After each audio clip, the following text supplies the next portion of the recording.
Well, Mr. Chairman, members of the committee, Ranking Member Corker, thank you very, very much for having us here today. We look forward to this opportunity to be able to share with you President Obama's vision with respect to not just this action, but as Senator Corker has inquired appropriately about Syria itself and the course of action in the Middle East. Mr. Chairman, thank you for welcoming Teresa. This is her first public event since early July, so we're all happy she's here. As we convene for this debate, it's not an exaggeration to say to you, all of you, my former colleagues, that the world is watching not just to see what we decide, but it's watching to see how we make this decision. Whether in a dangerous world, we can still make our government speak with one voice. They want to know if America will rise to this moment and make a difference. And the question of whether to authorize our nation to take military action is, as you have said, Mr. Chairman, and you've echoed, Mr. Ranking Member, this is obviously one of the most important decisions, one of the most important responsibilities of this committee or of any senator in the course of a career. The President and the administration appreciate that you have returned quickly to the nation's capital to address it, and that you are appropriately beginning a process of focusing with great care and great precision, which is the only way to approach the potential use of military power. Ranking Member Corker, I know that you want to discuss, as you said, why Syria matters to our national security and our strategic interests beyond the compelling humanitarian reasons. And I look forward with Secretary Hagel and General Dempsey to laying that out here this afternoon. But first, it is important to explain to the American people why we're here. It's important for people who may not have caught every component of the news over the course of a Labor Day weekend to join us, all of us, in focusing in on what is at stake here. That's why the President of the United States made the decision, as he did, contrary to what many people thought he would do, of asking the Congress to join in this decision. We are stronger as a nation when we do that. So we're here because, against multiple warnings from the President of the United States, from the Congress, from our friends and allies around the world, and even from Russia and Iran, the Assad regime, and only undeniably the Assad regime, unleashed an outrageous chemical attack against its own citizens. We're here because a dictator and his family's personal enterprise, in their lust to hold on to power, were willing to infect the air of Damascus with a poison that killed innocent mothers and fathers and hundreds of their children, their lives all snuffed out by gas in the early morning of August 21st. Now, some people here and there, amazingly, have questioned the evidence of this assault on conscience. I repeat here again today that only the most willful desire to avoid reality can assert that this did not occur as described, or that the regime did not do it. It did happen, and the Assad regime did it. Now, I remember Iraq. Secretary Hagel remembers Iraq. General Dempsey especially remembers Iraq, but Secretary Hagel and I, and many of you sitting on the dais, remember Iraq in a special way because we were here for that vote. We voted. And so we are especially sensitive, Chuck and I, to never again asking any member of Congress to take a vote on faulty intelligence.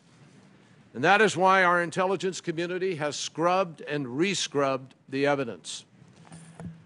We have declassified unprecedented amounts of information, and we ask the American people and the rest of the world to judge that information. We can tell you beyond any reasonable doubt that our evidence proves the Assad regime prepared for this attack, issued instructions to prepare for this attack, warned its own forces to use gas masks, that we have physical evidence of where the rockets came from and when. Not one rocket landed in regime-controlled territory. Not one. All of them landed in opposition-controlled or contested territory. We have a map, physical evidence, showing every geographical point of impact, and that is concrete. Within minutes of the attack, 90, I think, to be precise, maybe slightly shorter, the social media exploded with horrific images of the damage that had been caused. Men and women, the elderly and children sprawled on a hospital floor with no wounds, no blood, but all dead. Those scenes of human chaos and desperation were not contrived. They were real. No one could contrive such a scene. We are certain that none of the opposition has the weapons or capacity to effect a strike of this scale, particularly from the heart of regime territory. Just think about it in logical terms, common sense. With high confidence, our intelligence community tells us that after the strike, the regime issued orders to stop and then fretted openly, we know, about the possibility of UN inspectors discovering evidence. So then they began to systematically try to destroy it. Contrary to my discussion with their foreign minister, who said, we have nothing to hide, I said, if you have nothing to hide, then let the inspectors in today and let it be unrestricted. It wasn't. They didn't. It took 4 days of shelling before they finally allowed them in under a constrained, prearranged structure. And we now have learned that the hair and blood samples from first responders in East Damascus has tested positive for signatures of sarin. So, my colleagues, we know what happened.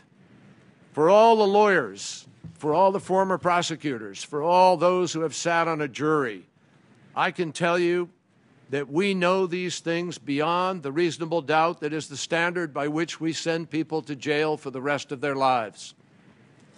So we're here because of what happened 2 weeks ago. But we're also here because of what happened nearly a century ago. In the darkest moments of World War I, and after the horror of gas warfare, when the vast majority of the world came together to declare in no uncertain terms that chemical weapons crossed a line of conscience and they must be banned from use forever. Over the years that followed, over 180 countries, including Iran, Iraq, and Russia, agreed and they joined the Chemical Weapons Convention. Even countries with whom we agree on little agreed on that conviction. Now, some have tried to suggest that the debate we're having today is about President Obama's red line. I could not more forcefully state that is just plain and simply wrong. This debate is about the world's red line. It's about humanity's red line. And it's a red line that anyone with a conscience ought to draw. This debate is also about Congress's own red line. You, the United States Congress, agreed to the Chemical Weapons Convention. You, the United States Congress, passed the Syria Accountability Act, which says Syria's chemical weapons are, quote, threaten the security of the Middle East and the national security interests of the United States. You, the Congress, have spoken out about grave consequences if Assad, in particular, used chemical weapons.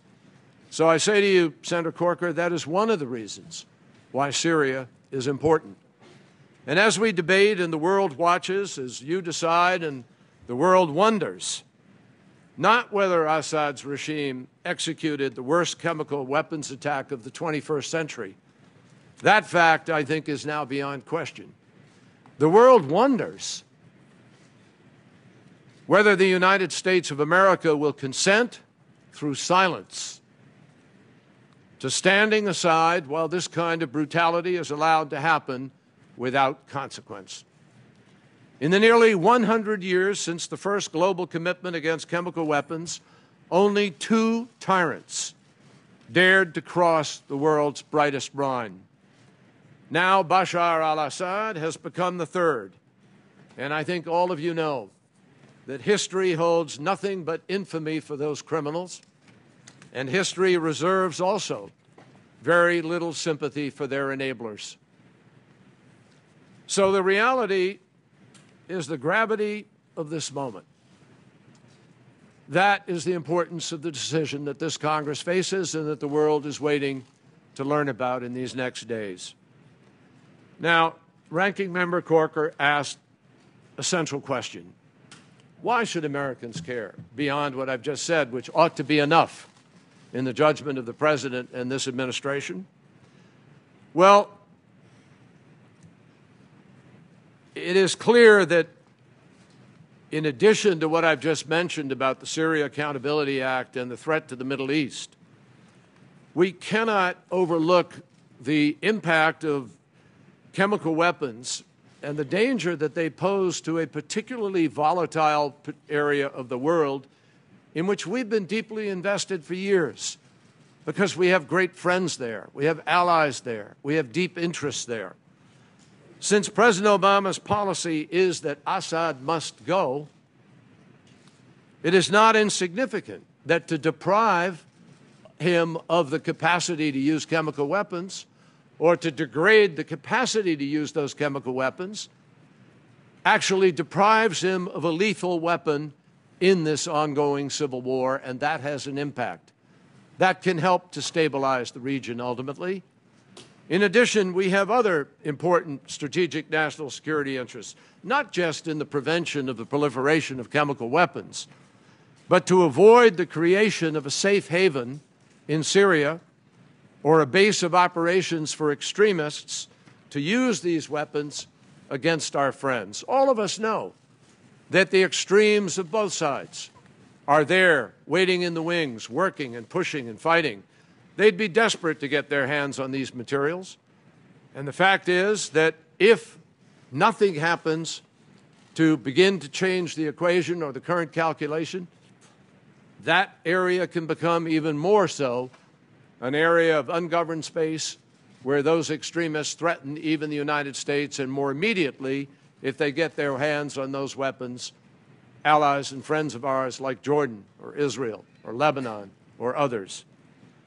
Forcing Assad to change his calculation about his ability to act with impunity can contribute to his realization that he cannot gas or shoot his way out of his predicament. And as I think you know, it has been the President's primary goal to achieve a negotiated resolution. But you got to have parties prepared to negotiate to achieve that. Syria is also important because, quite simply, I can't put this to you more plainly than to just ask each of you to ask yourselves, if you're Assad, or if you're any one of the other despots in that region, and the United States steps back from this moment together with our other allies and friends, what is the message? The message is that he has been granted impunity, the freedom to choose to use the weapons again or force us to go through this cycle again with who knows what outcome after once refusing it. We would have granted him a capacity to use these weapons against more people with greater levels of damage because we would have stood and stepped away.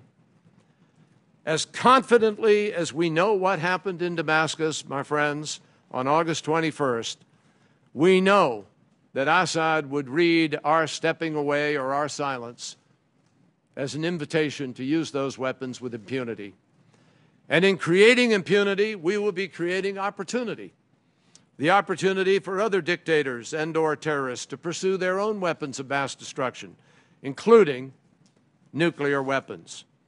I will tell you there are some people hoping that the United States Congress doesn't vote for this very limited request the President has put before you. Iran is hoping you look the other way. Our inaction would surely give them a permission slip for them to at least misinterpret our intention, if not to put it to the test. Hezbollah is hoping that isolationism will prevail. North Korea is hoping that ambivalence carries the day. They are all listening for our silence. And if we don't answer Assad today, we will erode a standard that has existed for those 100 years. In fact, we will erode a standard that has protected our own troops in war. And we will invite even more dangerous tests down the road. Our allies and our partners are also counting on us in this situation. The people of Israel, of Jordan, of Turkey, each look next door and they see that they're one stiff breeze away from the potential of being hurt, of their civilians being killed as a consequence of choices Assad might take in the absence of action. They anxiously await our assurance that our word means something.